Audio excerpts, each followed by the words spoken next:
Hello everybody, Shadow Ninja here, and welcome back to another Rage Quit video. Today, we are going to be speculating about EA and Respawn's new Star Wars game titled Jedi Fallen Order. The initial title release wasn't that hyped considering the interviewer for said release was pretty much oblivious to what Star Wars is, but nonetheless, I am really pumped about the game.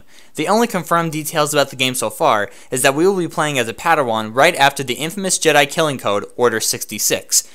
We have also seen actors in mocap bodysuits performing lightsaber movements. In my opinion, I believe this could be a great game. Respawn developed Titanfall, one of the best PvP games I've ever played. They also made a really great story, so I have no doubt that a Jedi game is in good hands. Ever since the Force Unleashed games, I've been itching to play as a lightsaber-wielding badass. Just as long as they don't include loot boxes or any dumb stuff like that, I'll be okay with it. But let's get into what I personally think would be in this game.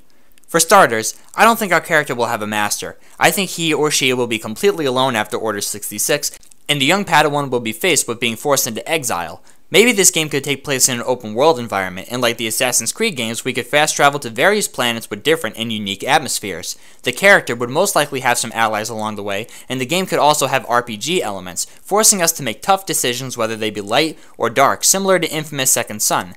In the story, we as the character could constantly be hunted down by the Empire, and I'd personally like to see clone troopers considering the timeline is right after Revenge of the Sith.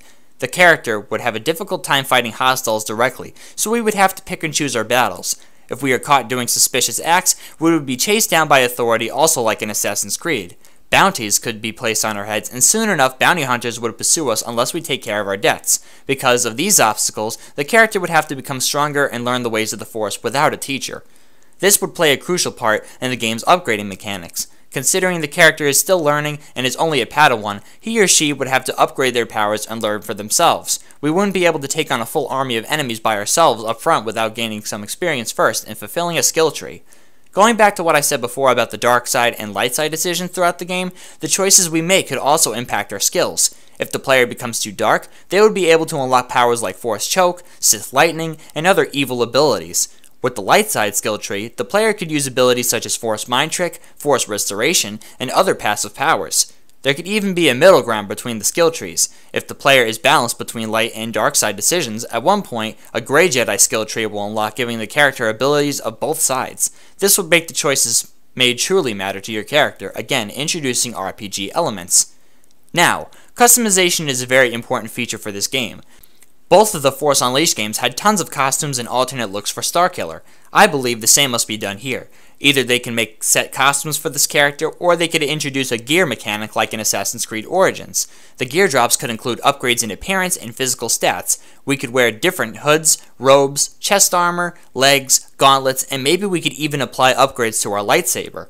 The Force Unleashed for the PlayStation 2 had a cool feature to collect different types of lightsaber hilts and crystals. Maybe we could assemble our own weapon using crafting materials. We would be able to upgrade our hilt and our lightsaber crystal. Finding different kyber crystals throughout the game would change the lightsaber color, and different rarities of crystals could apply special stats. Maybe there could be gear sets like an Obi-Wan set with a blue crystal, his style of hilt, and clothing, and the player could receive a mind trick boost or something.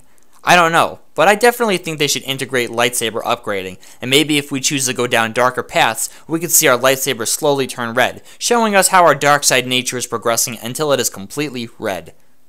Maybe to add a little more variation, we could find lightsaber blueprints scattered throughout the map as collectibles. We could be able to build tonfa lightsabers, double-bladed lightsabers, and many other cool lightsaber designs to keep the gameplay more diverse.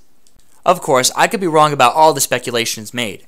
I mean, who knows, they could even make a game revolved around Ahsoka, considering she technically is a Padawan during this time. But anyway guys, that's all I have for you today. If you guys like these ideas, or have your own, feel free to comment down in the comment box, like this video, and if you want to support the channel even further, press that subscribe button on the bottom. As always, have a good day, and I will see you on the next one.